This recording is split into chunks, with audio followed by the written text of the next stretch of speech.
বড় গোস্বামীপাড়া বারোয়ারির প্যান্ডেলটা কিন্তু আমার কাছে সব থেকে সুন্দর লেগেছে। আমার কাছে মনে হলো যেন সেরার সেরা।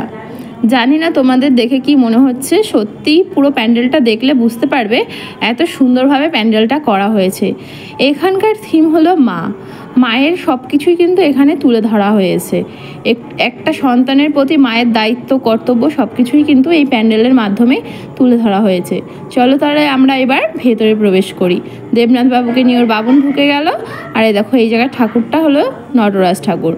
এত সুন্দরভাবে প্যান্ডেলটা করা হয়েছে না, মানে সামনে থেকে না দেখলে তোমরা বুঝতে পারবে না। আর এই প্যান্ডেলটা দেখতে হলে অবশ্যই কিন্তু তোমরা শান্তিপুর রাসে চলে এসো। আজকের থেকে কিন্তু রাস শুরু হয়ে গেল। তাহলে বন্ধুরা একবার এসে অবশ্যই কিন্তু দর্শন করে যেও এত সুন্দর প্যান্ডেলটা। রাস শুরু হয়ে যাচ্ছে বুধবার থেকে। বুধবার বৃহস্পতিবার দুদিন রাস হবে, আর শুক্রবারের দিন কিন্তু হবে ভাঙা রাসের প্রসেশন। তাহলে অবশ্যই চলে এসো।